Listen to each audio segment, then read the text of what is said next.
Friends, good morning students. Chemistry classes के अंदर आपका वेलकम है। लास्ट टाइम हमने केमिस्ट्री क्लासेस के अंदर स्पेक्ट्रोस्कोपी का मोस्ट इम्पोर्टेंट टॉपिक क्या था, रेजोल्यूशन पावर, कि how we can identify two merge peaks as a separate entity, कि हम दो मर्ज पीक्स को ऐसे डिफरेंट फॉर्म में, अलग अलग पीक की फॉर्म में किस तरीके से स्टडी करते हैं। उस सब में हमारे पास रेजोल्यूशन पावर क्या करते थे, हेल्प करते हैं, जिसमें हम प्रिज्म जो अर्लियर टाइम्स में हम क्या करते थे, प्रिज्म्स को यूज करते हैं, बट मॉडर्न टाइम के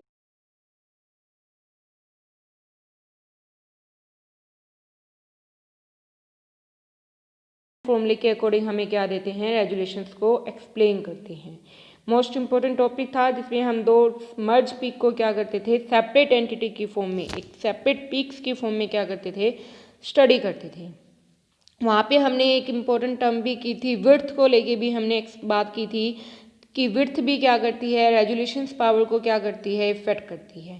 एक्चुअल में वो विड्थ है क्या हमारे पास, उसे अब हम डिस्कस करेंगे।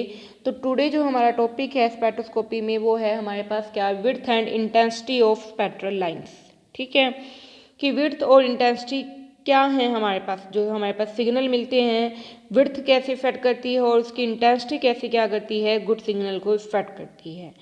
हमें पता है कि कोई सिग्नल कितना शार्प है वो किस पे डिपेंड करता है, उसकी विड्थ के ऊपर। शार्प मतलब बिल्कुल शार्प, इस तरीके से कोई सिग्नल कितना शार्प है, कितनी एक्यूरेट वैल्यू देता है। अगर सिग्नल ऐसा आएगा तो नेचुरली बात है ये वैल्यू 0 से लेके 1 के बीच में कहीं लाई कर रही है, बट अगर सिग्नल इस तरीके से है तो ये एग्जैक्टली क्या हो सकती है, वो 0.5 होगी हमारे पास।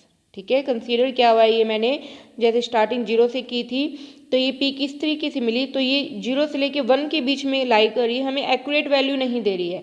बट अगर सिग्नल बिल्कुल शार्प फॉर्म में है तो हमारे पास क्या होगी, उसकी शार्प ही क्या आएगी, वैल्यू आएगी, जैसे ये कहीं 0.5 के बीच में क्या होगी, लाई करती हुई नजर आएगी। ठीक है, तो जितना भी सिग्नल क्या होगा, कितना शार्प होगा, वो किस पे डिपेंड कर रहा है, उसकी विड्थ के ऊपर क्या कर रहा है, डिपेंड कर रहा है।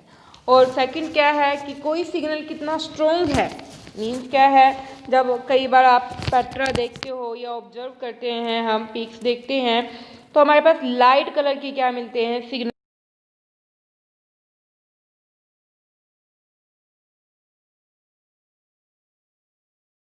लाइट सा क्या मिल रहा है, क्लैरिफाई सा हमें क्या नहीं मिल रहा है, स्पेक्ट्रा नहीं मिल रहा है। बट अगर हमारे पास सिग्नल बिल्कुल ही क्या है, डार्क कलर का नजर आ रहा है, बिल्कुल डार्क है हमारे पास और शार्प है, तो वो क्या है, वो उतना ही क्या है, गुड क्या है हमारे पास, इंटेंस है।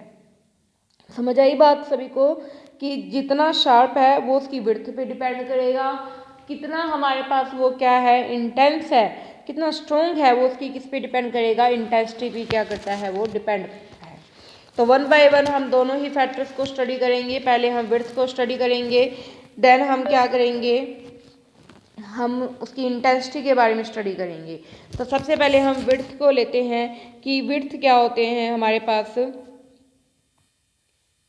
क्या है हमारे पास विड्थ। मैं पहले भी बता चुकी हूँ कि कोई सिग्नल कितना शार्प है वो उसकी किस पे डिपेंड करता है, विड्थ के ऊपर क्या करता है, डिपेंड करता है। ठीक है, अगर हमारे पास क्या है, विड्थ जितनी ज़्यादा क्या होगी, कम होगी, सिग्नल उतना ही क्या होगा, शार्प होगा, और अगर विड्थ जितनी ज़्यादा होगी, सिग्नल उतना ही क्या होगा, हमारे पास ब्रॉड होगा। ठीक है, समझ आई बात, जितना ज़्यादा विड्थ कम, सिग्नल उतना ही शार्प, जितनी ज़्यादा विड्थ ज़्यादा, उतना ही सिग्नल ब्रॉड। अब ये विड्थ एक्चुअल में है क्या, हम बात कर रहे हैं बार बार, विड्थ मतलब इस तरीके से ब्रॉड सिग्नल का मिलना। ये विड्थ एक्चुअल में अराइज कहाँ से होती है, सिग्नल विड्थिंग शो क्यों करते हैं हमारे पास, तो उसके कुछ रीजन्स हैं क्या, कि हमारे पास क्या हो जाती हैं, जो विड्थ है वो मेनली तीन फैक्टर्स पे क्या करी हैं, डिपेंड करी। हम कह रहे हैं ना सिग्नल में विड्थ मिल रही है, ये विड्थ के रीजन्स क्या हैं, किसकी वजह से ये विड्थ मिल रही है, तो इसके 3 रीजन है। फर्स्ट है कोलिजन बॉर्निंग, सेकेंड है डॉपलर ब्रोनिंग, एंड थर्ड है हमारे पास लाइफ टाइम ब्रोनिंग, वो हम करेंगे अभी। फर्स्ट है क्या हमारे पास, कोलिजन ब्रोनिंग। जो ये कोलिजन ब्रोनिंग की जो विड्थ है जनरली,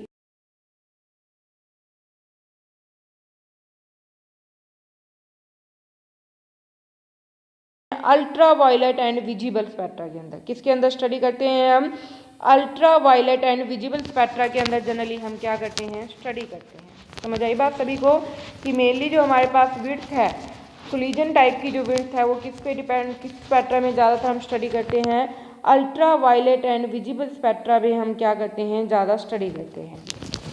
ठीक है, और ये जनरली किस में ज़्यादा शो करेंगे, लिक्विड या फिर गैसेस फॉर्म के अंदर। किस में ज़्यादा मिलते हैं इस टाइप के सैंपल, कौन से लेके चलते हैं हम generally, liquid and gases type वाले, कौन से, लिक्विड एंड गैसेस वाले सैंपल होते हैं इसमें हमारे पास। ठीक है, समझ आई बात सभी को।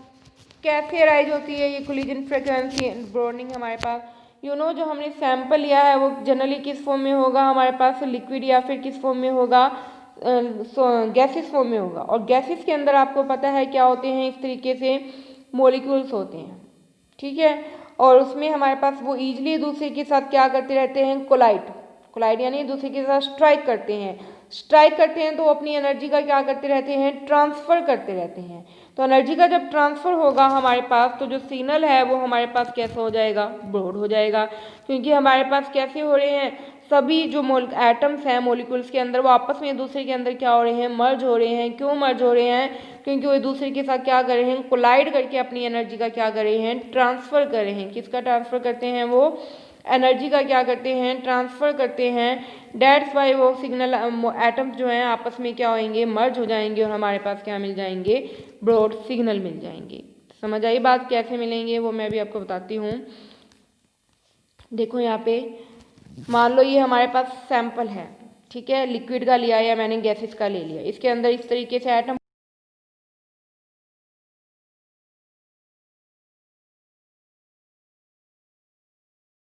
थे, कोलाइड करने के बाद पास हो गए। ठीक है, एक दूसरे के साथ बिल्कुल पास हो गए। इन्होंने अपनी एनर्जी का क्या किया है, ट्रांसफ़र। इसने अपनी एनर्जी इसको दी कोलाइड करने के बाद, जब ये इससे कोलाइड हुआ तो इसकी एनर्जी यहाँ शिफ्ट। इस तरीके से एनर्जी का क्या चलता रहता है, ट्रांसफ़र चलता रहता है। तो पहले तो देखो दो एटम थे अलग अलग, दोनों आपस में क्या हुए, पहले कोलाइड हुए। ठीक है, दोनों ने एनर्जी का ट्रांसफ़र किया तो दोनों एक दूसरे के अंदर क्या हो रहे हैं, मर्ज हो रहे हैं। मर्ज होकर एक ही फॉर्म दे दी तो सिग्नल भी कैसा मिलेगा, एक ही मिलेगा। इसलिए वो सिग्नल कैसा आता है हमारे पास, ब्रॉड आ जाता है। समझ आई बात, पहले इसकी अलग अलग थी पर दोनों मर्ज होगी, इसकी पीक अपनी थी, इसकी पीक अपनी थी, बट दोनों ने अपनी एनर्जी को ट्रांसफ़र कर दिया। तो ट्रांसफ़र करने के बाद दोनों पीक एक दूसरे के अंदर मर्ज होकर उन्होंने क्या कर दिया, सिंपल एक ब्रॉड क्या दे दिया, सिग्नल दे दिया। तो इस तरीके से हमारे पास क्या आ जाती है, ब्रॉडनिंग आ जाती है। ठीक है, समझ आई बात। तो इस तरीके से हमें क्या मिल जाती है, ब्रॉडनिंग्स मिल जाती है। दोनों के एनर्जी लेवल आपस में क्या हो जाते हैं, कंबाइन, और डिफरेंट पीक मिलने की बजाय हमें एक सिंगल ब्रॉड पीक मिलती है। तो इस तरीके से भी क्या आती है, ब्रॉडनिंग राइज आती है। ये जनरली किस में मिलेगी, अल्ट्रा वायलेट स्पेक्ट्रा और विजिबल स्पेक्ट्रा में जो ब्रॉडनिंग होती है वो इसी टाइप की ब्रॉडनिंग होती है। ठीक है, कोलिजन्स की वजह से मिलती है। सेकंड जो हमारे पास ब्रॉडनिंग थी वो कौन सी ब्रॉडनिंग है, that is Doppler broadening. Doppler broadening हमारे पास क्या होती है, सेकंड है हमारे पास क्या, सेकंड है हमारे पास क्या, डॉपलर ब्रॉडनिंग। डॉपलर ब्रॉडनिंग जो हमें मिलेगी वो किसकी वजह से मिलती है हमारे पास, जनरली ये किस में मिलेगी हमारे पास, गैसिस फॉर्म के अंदर मिलेगी। किस में मिलेगी हमारे पास, गैसिस फॉर्म के अंदर मिलती है। वो तो लिक्विड और गैस दोनों ही मॉलिक्यूल शो कर सकते हैं, बट जो डॉपलर ब्रॉडनिंग है जनरली वो किसकी वजह, कौन से सैंपल शो करते हैं, गैसेस वाले जो सैंपल होते हैं इनके, मतलब जो हम इसमें स्पेक्ट्रा स्टडी करेंगे वो कौन से सैंपल का करेंगे, गैस फॉर्म।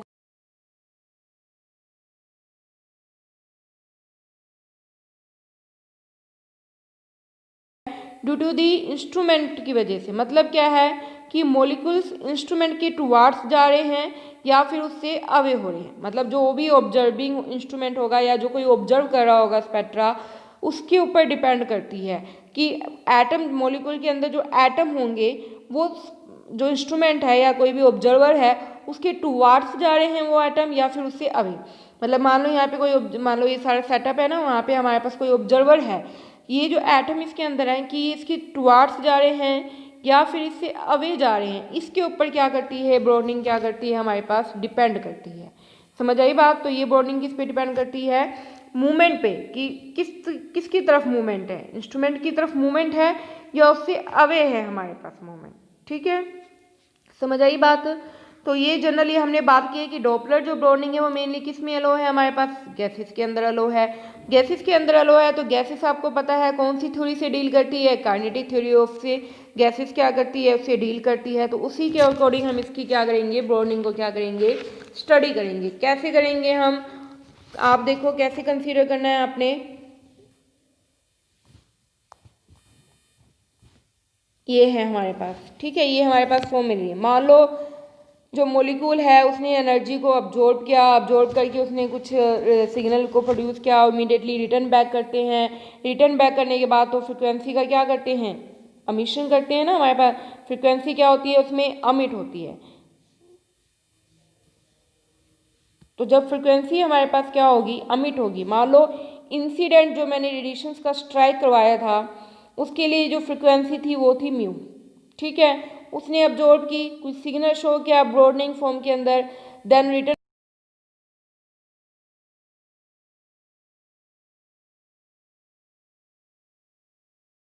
म्यू, इंसिडेंट वाली फ्रिक्वेंसी थी म्यू, जो मैंने अमिट की है वो है फ्रिक्वेंसी मेरे पास क्या है, म्यू डैश।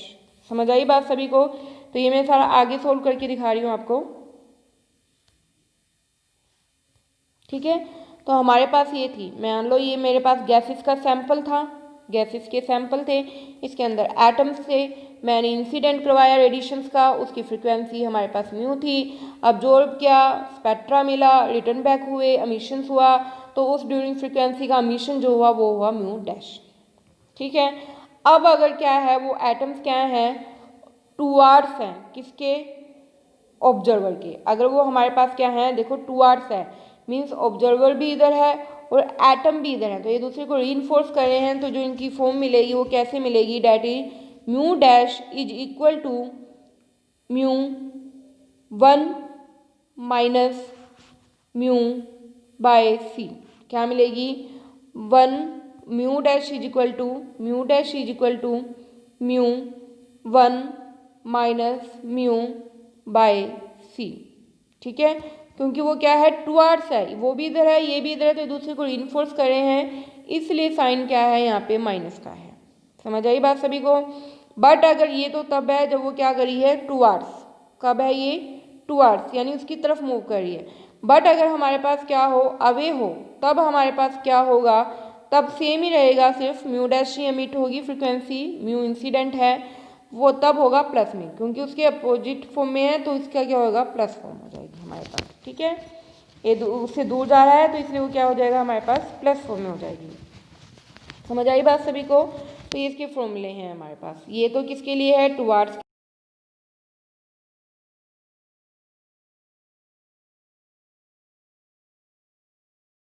हैं, अमिट कर रहे हैं। अब इसमें से आप कोई भी फॉर्म ले लेना, ये जो म्यू डैश है ये मैंने बता ही दिया आपको, अमिट फॉर्म है, ये इंसिडेंट वाली है हमारे पास। कोई भी इक्वेशन को आप सोल्व कर सकते हो, जैसे मैं इसको सोल्व कर रही हूँ, इसको भी कर सकते हो, इसको भी कर सकते हो, कोई प्रॉब्लम नहीं है। तो mu dash is equal to, अब ये इसके साथ मल्टीप्लाई में है तो म्यू को 1 से किया तो म्यू आ गया, प्लस में हमारे पास क्या आएगा, ये म्यू इंटू में, सॉरी ये जो वी, ये वी है यहाँ पे, ये क्या है, वी है हमारे पास। वी क्या रिप्रेजेंट करती है, वेलोसिटी। सी तो क्या है, वेलोसिटी ऑफ लाइट है जो हमारे पास है, ये हमारे पास क्या है, वी क्या है हमारे पास, वेलोसिटी ऑफ किसकी है हमारे पास, ऑब्जर्वर की है हमारे पास, मॉलिक्यूल्स की है, ये किसकी है, मॉलिक्यूल्स की है, वो किसकी है, लाइट की है। समझ आई बात सभी को। मैं अगेन फॉर्मूला लिख देती हूँ अगर आपको कन्फ्यूजन हो रही है तो, mu dash is equal to mu 1 plus में वी बाय सी, ये तब थी जब वो क्या था, उससे अवे, तब थी जब वो क्या हो रहा था, उससे अवे मूव हो रहा था। ये तो हैं दोनों फ्रिक्वेंसी, ये तो कौन सी है, अमिट फ्रिक्वेंसी, अमिट फ्रिक्वेंसी, ये है इंसिडेंट फ्रिक्वेंसी, और ये है वेलोसिटी ऑफ मॉलिक्यूल, जो वेलोसिटी होंगी मॉलिक्यूल की, और सी आपको पता ही है क्या है, वेलोसिटी ऑफ लाइट, किसकी वेलोसिटी है, ये लाइट की है। इसी तरह जब वो टुवार्ड्स होगा सेम चीज़ रहेगी, सिर्फ यहाँ पे साइन किसका रहेगा, माइनस का रहेगा, ठीक है। समझ आई बात सभी को। इसको आप सोल्व कर सकते हो कैसे, मान लो मैं ये अवे वाला ले रही हूँ, तो mu dash is equal to क्या है, म्यू म्यू सॉरी 1 प्लस में वी बाय में सी, ये है वी, ये मल्टीप्लाई में है इसके साथ, तो म्यू को 1 से क्या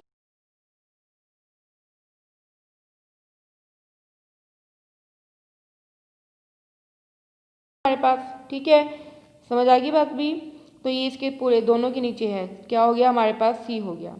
मैं इधर क्या था, म्यू डैश, मैंने क्या किया, जो ये म्यू इनटू में ये है, इस चीज़ को मैं इधर ले आई और इस फॉर्म को मैं इधर ले आई, ठीक है। जब ये इधर आएगा तो हमारे पास ये प्लस का इधर आके क्या हो गया, माइनस का, म्यू माइनस में mu by c is equal to mu minus में म्यू डैश। ठीक है, समझ आ गई बात सभी को, ये बात बन गई हमारे पास। तो इधर ये इंटू में है हमारे पास क्या, म्यू इंटू में म्यू डैश आया, ये हमारे पास, ये हमारे पास क्या है, म्यू डैश है, म्यू इंटू में म्यू डैश, ये चीज़ बन गई हमारे पास। ठीक है, देन हम क्या करेंगे कि म्यू इंटू में म्यू डैश बाय में हम क्या कर देंगे, ये जो म्यू है ये इसको मैं इधर ले जाऊंगी, इसको मैंने क्या कर दिया, ये देखो आप अवे है ना, तो तभी नेगेटिव साइन की फॉर्म में ये चीज़ बनेगी। समझ आई ना बात, मैं कह रही थी ना आपको कि यहाँ पे प्लस साइन का मतलब ये मत समझ लेना कि भी मैंने उस फॉर्म में प्लस लिखा है, आपने रिजल्टेंट देखना है। अगर रिजल्टेंट माइनस वाली फॉर्म में है तो वो अवे है, अगर वो प्लस वाली फॉर्म में है तो वो क्या होगा, टुवार्ड्स होगा। तो यहाँ माइनस है तो ये इसलिए अवे फॉर्म में आ रहा है हमारे पास। ठीक है, अब ये जो म्यू है ये इसको मैं इधर ले जाती हूँ, ये म्यू नीचे आ गया। ठीक है, तो इधर सिर्फ क्या रह जाएगा, माइनस के वी बाई सी रह जाएगा। ये जो चेंज आया है हमारे पास इंसिडेंट माइनस में अमिट डिवाइड बाय में इंसिडेंट वाला जो रेशियो आया है, इसको ही हम क्या कह देते हैं, ये चेंज को क्या कर रहा है, शो कर रहा है। और सिर्फ म्यू माइनस में म्यू डैश को हम क्या कहेंगे, डॉपलर शिफ्ट, कि कितना चेंज मिला हमारे पास टुवार्ड्स जाने पे और अवे जाने पे। समझ आई बात सभी,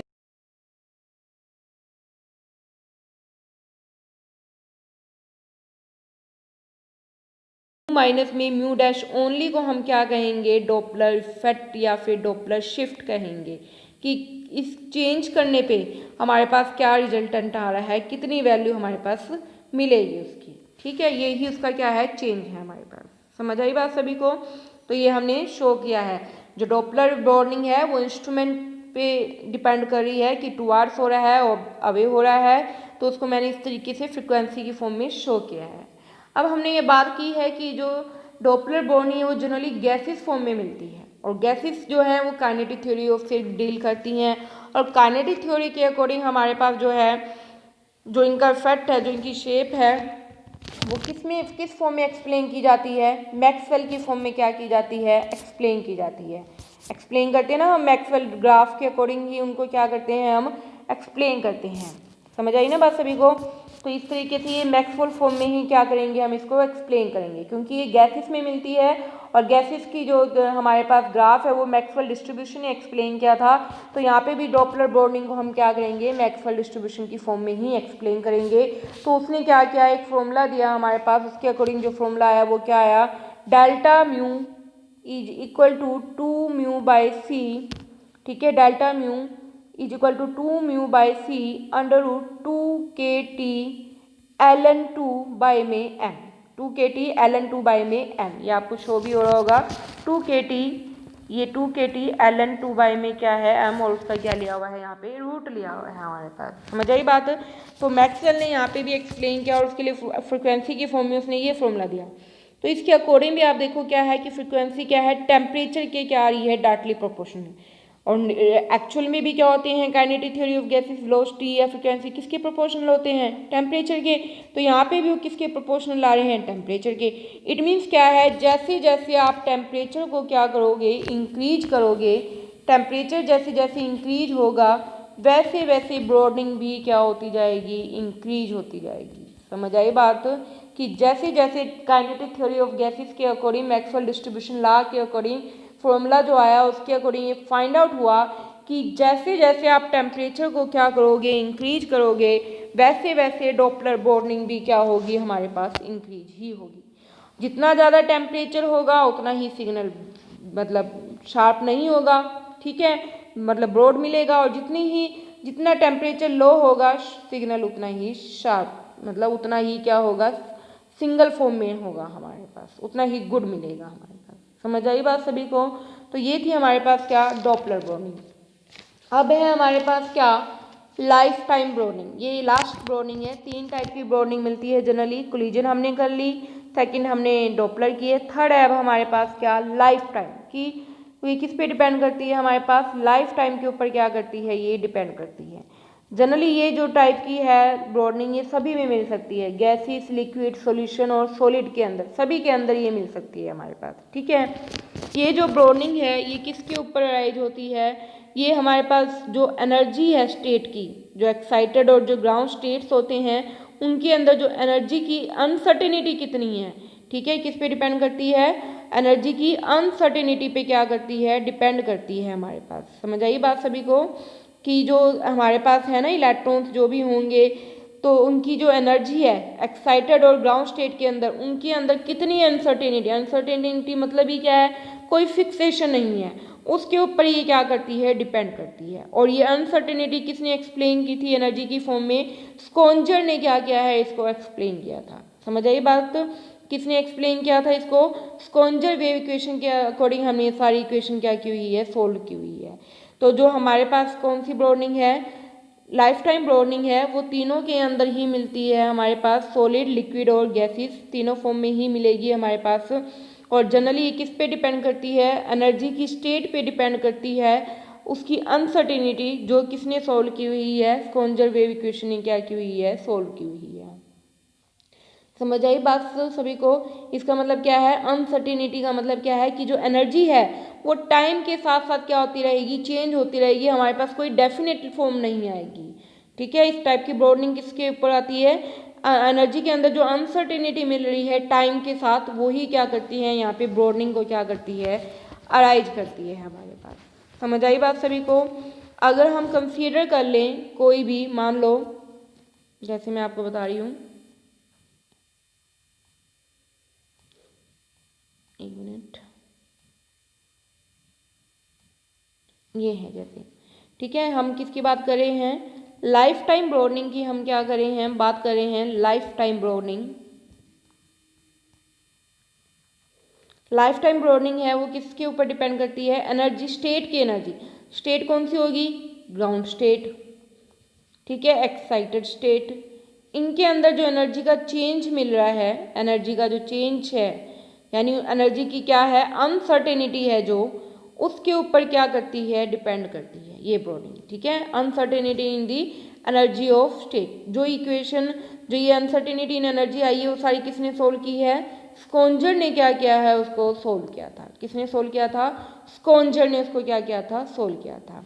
फॉर एग्जाम्पल आप कंसीडर कर सकते हो, एक एवरेज फॉर्म ले लेते हैं हम, मान लो हमें फिक्सेशन तो पता ही नहीं है, मान लो मैंने कंसीडर कर लिया कि कोई जो इलेक्ट्रॉन है या कोई सिस्टम जो भी है वो एक टाउ टाइम के लिए, एक टाउ क्या है, एक एवरेज टाइम लिया है यहाँ पे, ठीक है, उसका एवरेज टाइम ले रही हूँ मैं, टाउ क्या है यहाँ पे, एवरेज टाइम के लिए वो क्या है,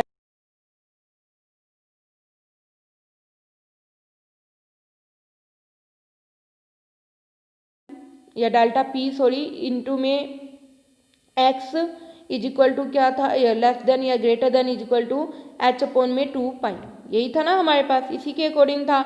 अब हम यहाँ पे किस फॉर्म में बात कर रहे हैं, एनर्जी और टाइम की फॉर्म में, तो यहाँ पे हमारे पास क्या आ जाएंगे, टाइम और एनर्जी की फॉर्म में हम इसको रिप्रेजेंट कर देंगे। ठीक है, तो हमारे पास क्या आ गया है, जो अनसर्टेनिटी प्रिंसिपल आ गया है वो किस फॉर्म में आएगा, अब change in energy delta E into में जितना भी उसका एवरेज टाइम है, कोई फिक्सेशन नहीं है, एक एवरेज फॉर्म ले ली मैंने, इज ग्रेट लेस देन या फिर कह सकते हैं greater than and equal to h upon में 2 पाई, ये है हमारे पास। समझ आई बात सभी को, ठीक है, तो ये हमारे पास है, ये डेल्टा ई एनर्जी की फॉर्म में मैंने दिखाई हुई है, वेव नंबर की फॉर्म में हमने लिया हुआ है इसको जनरली। ठीक है, समझ आई बात सभी को।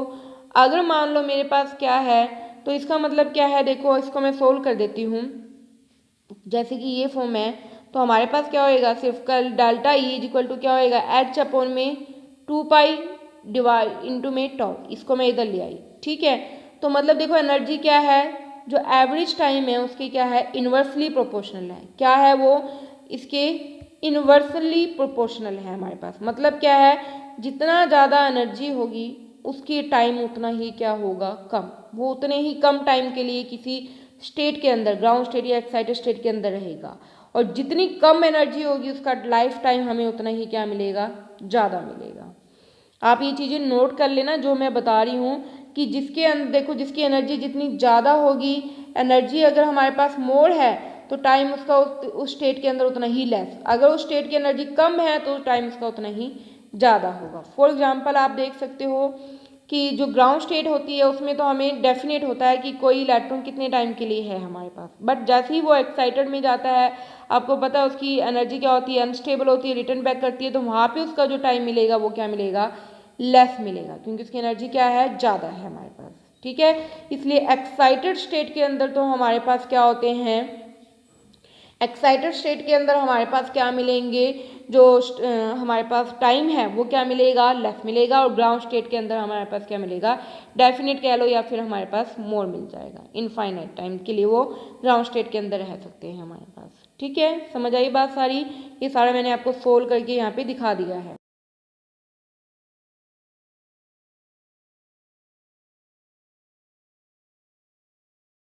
अल्टरनेटिव प्रिंसिपल के अकॉर्डिंग आया है, यहाँ पे मैंने उसको सोल्व भी कर दिया सारा कि वो इसके क्या आ रहा है, इन्वर्सली प्रोपोर्शनल आ रहा है।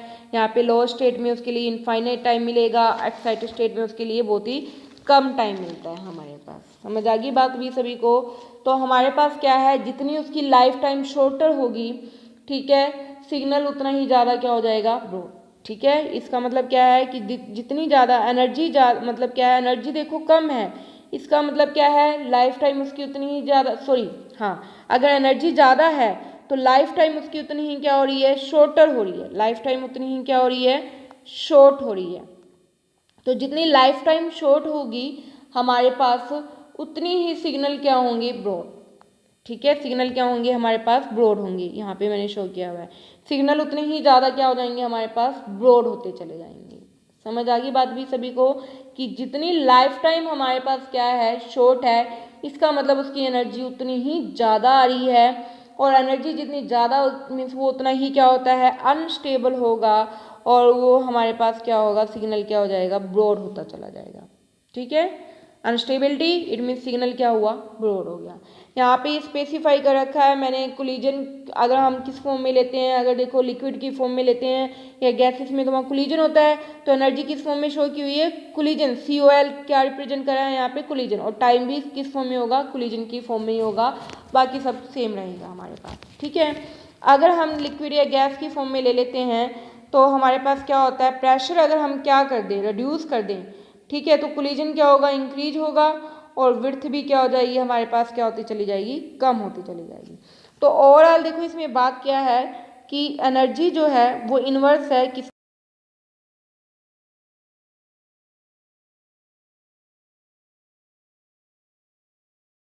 या कोई भी सिस्टम वो क्या है, अनस्टेबल है, और अनस्टेबल है तो सिग्नल उतना ही क्या होगा, ब्रॉड होगा हमारे पास। ठीक है, समझ आ गई बात। तो ये तीन टाइप के हमारे पास क्या है, ब्रॉडिंग है, collision, Doppler and life time. Collision collisions पे डिपेंड करती है, डॉपलर इंस्ट्रूमेंटेशन की मूवमेंट पे डिपेंड करती है, और जो लाइफ टाइम है उसकी लाइफ के ऊपर डिपेंड करती है।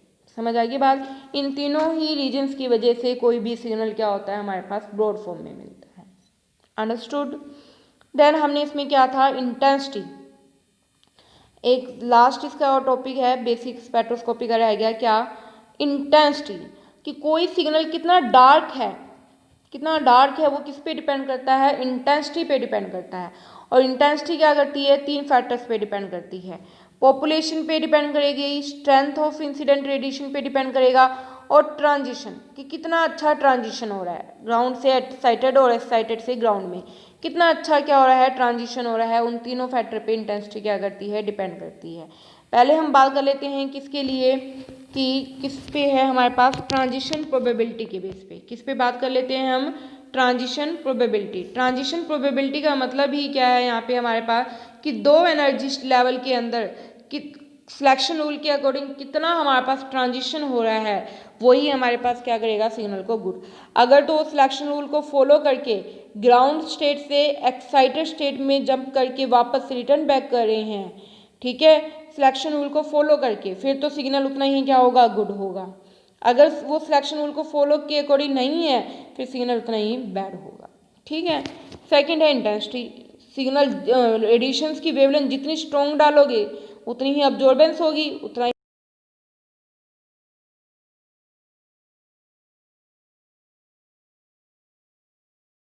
मिलेगी, उतनी ही हमारे पास क्या होगी, उसकी सिग्नल क्या मिलेगा हमारे पास, गुड मिल जाएगा। थर्ड जो मेन है हमारे पास वो है क्या, पॉपुलेशन के ऊपर, कि पॉपुलेशन के ऊपर कैसे डिपेंड करता है हमारे पास। ठीक है, पॉपुलेशन यानी कि ग्राउंड स्टेट के अंदर कितने इलेक्ट्रॉन्स पड़े हैं और एक्साइटेड में कितने रह गए हैं, उसके ऊपर हमारे पास क्या करती है, इंटेंसिटी डिपेंड करती है। ठीक है, तो उसमें 3 टर्म्स यूज होती हैं पॉपुलेशन में। एक होती है हमारे पास क्या, स्टिमुलेटेड अब्जॉर्प्शंस, एक होती है हमारे पास क्या, स्टिमुलेटेड एमिशन, और एक होती है हमारे पास क्या, स्पॉन्टेनियस एमिशन। ठीक है, एक होती है हमारे पास क्या, स्टिमुलेटेड अब्जॉर्प्शंस, एक एमिशंस, और एक होती है स्पॉन्टेनियस क्या होगा, एमिशन होगा। समझ आई बात सभी को। स्टिमुलेटेड एमिशंस तो पहले मैं सारा सोल्व कर देती हूँ, फिर आपको इसमें से बता दूंगी कि स्टिमुलेटेड तीन चीज़ों पे वो क्या कर रही है, पॉपुलेशन क्या कर रही है, डिपेंड कर रही है। First is the stimulated absorptions, second is the stimulated emission, और एक है स्पॉन्टेनियस एमिशन। ठीक है, स्पॉन्टेनियस एमिशन, समझ आई बात।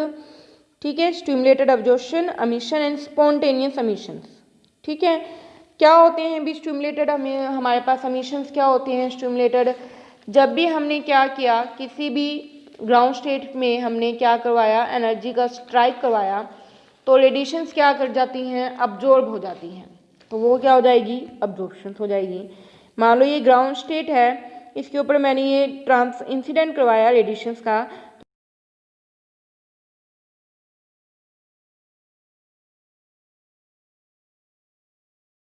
जाएगी अब्जॉर्प्शन। जब वो एक्साइटेड स्टेट में जंप करते हैं और रिटर्न बैक करते हैं, वो क्या हो जाएगी, स्टिमुलेटेड एमिशंस। ठीक है, बट इसी के साथ एक क्या मिलती है, स्पॉन्टेनियस। ठीक है, एक क्या मिलती है, स्पॉन्टेनियस एमिशन भी मिलती है। अब्जॉर्ब कर लिया तो अब्जॉर्प्शन होगी, अमिट कर दिया तो एमिशन होगी।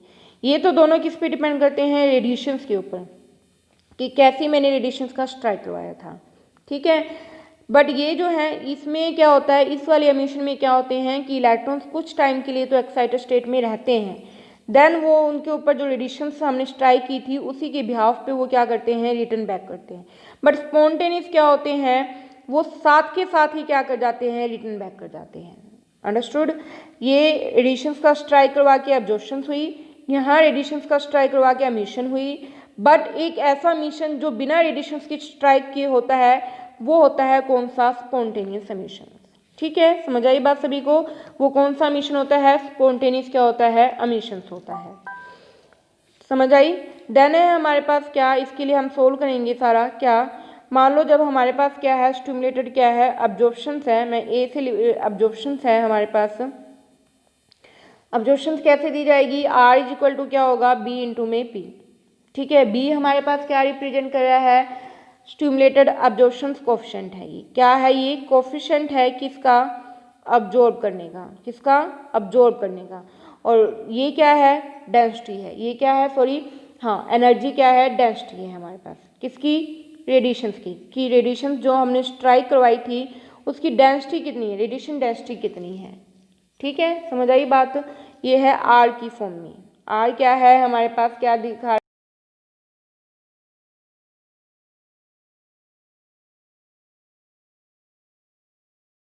कोफिशिएंट, और पी हमारे पास क्या है, पॉपुलेशन सॉरी एनर्जी डेंसिटी है किसकी, रेडिएशंस की। अगर एन नंबर यहाँ पे ले लूँ मैं, नंबर ऑफ मॉलिक्यूल्स ले लूँ, तो इसे मैंने रेट को कैपिटल आर से लिख दिया, और क्या हो जाएगा, अवोगैड्रो नंबर इंटू में जो हमारे पास रेट आई थी 1 मॉलिक्यूल के लिए, तो कैपिटल एन, और 1 मॉलिक्यूल के लिए रेट क्या आई थी, बी इंटू में पी, ये हो जाएगी। समझ आई बात। सिमिलरली हमारे पास क्या हो जाएगा, एमिशन, एमिशन के लिए मैंने इसने यहाँ पे क्या दिखाया है, आर डैश, ये स्टिमुलेटेड एमिशन होगा, इस बात का ध्यान रखना। कौन सा एमिशन है ये, स्टिमुलेटेड वाला, तो वहाँ पे सिर्फ क्या हो जाएगा, डैश के फॉर्म में हो जाएगा, n dash is equal to क्या होगा, इंटू में क्या होगा, डेंसिटी, एनर्जी की डेंसिटी तो वही रहनी है रेडिएशंस की, सिर्फ ये चेंज हो जाएगा, कोफिशिएंट हमारे पास क्या हो जाएगा, चेंज हो जाएगा। ठीक है, एन डैश इंटू में बी डैश हो जाएगा हमारे पास। समझ आ गई बात सभी को, क्या हो जाएगा हमारे पास, एन डैश इंटू में बी डैश फॉर्म बन जाएगी। इतना आ गया सभी को समझ भी। देन है हमारे पास क्या, कि स्पॉन्टेनियस एमिशन क्या है, एक वो विदाउट रेडिएशन से है, उसमें क्या है, इलेक्ट्रॉन जैसे ही जंप करता है एक्साइटर में इमीडिएटली वापस आ जाएगा, वो स्पॉन्टेनियस एमिशंस होता है। ठीक है, जो टोटल, तो इसका मतलब क्या है, जो टोटल जो हमारे पास एमिशन होगा वो किस किस पे डिपेंड करेगा, एक तो स्टिमुलेटेड एमिशन पे और एक किस पे डिपेंड करेगा, स्पॉन्टेनियस एमिशन पे। तो स्पॉन्टेनियस एमिशन क्या हो जाएगा, ऐड हो जाएगा ए प्लस। ये ए क्या रिप्रेजेंट कर रहा है, स्पॉन्टेनियस एमिशन को रिप्रेजेंट कर रहा है। तो दो वैल्यू आ गई हमारे पास, एक तो आइए आर आया है हमारे पास किसके लिए, स्टिमुलेटेड अब्जॉर्प्शंस के लिए, अब्जॉर्प्शंस के लिए, वो आया है हमारे पास किसके, एन इंटू में बी इंटू में पी। ठीक है, एक हमारे पास क्या आई है, रेट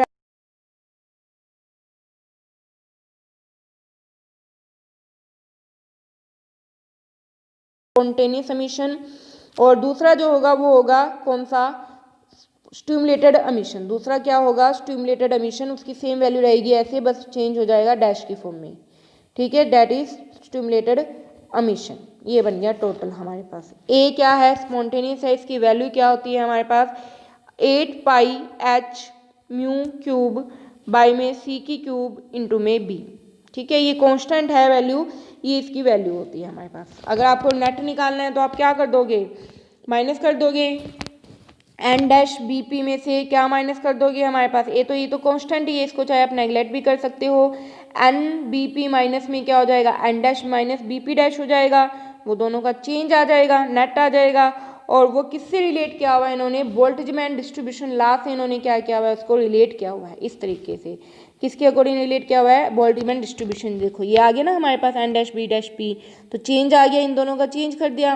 कि n dash minus n naught क्या रिप्रेजेंट करा है, ये हमारे पास बोल्ट्जमैन लॉ से इन्होंने क्या किया हुआ है, रिलेट किया। और बोल्ट्जमैन लॉ क्या होता है, n is equal to n naught e minus e delta T.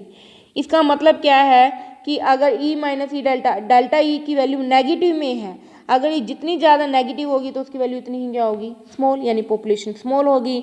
तो पॉपुलेशन स्मॉल होगी तो हमारे पास क्या हो जाएगी, सिग्नल भी क्या हो जाएगा, वीक हो जाएगा। समझ आई बात सभी को। इन्होंने किससे रिलेट किया हुआ है, इसको बोल्ट्जमैन डिस्ट्रीब्यूशन लॉ से रिलेट किया हुआ है। उससे फाइंड आउट हुआ कि जितना ज़्यादा एनर्जी की वैल्यू हाई होगी, पॉपुलेशन उतनी ही कम, मीन्स क्या है, ग्राउंड स्टेट में सबसे ज़्यादा मिलेगी, एक्साइटेड में उससे कम, और सिग्नल उतना ही वीक होता चला जाएगा जैसे जैसे हम एक्साइटेड स्टेट में जाते रहेंगे। समझ आ गई बात भी। ये सारा हमारे पास बेस था किसका, स्पेक्ट्रोस्कोपी का।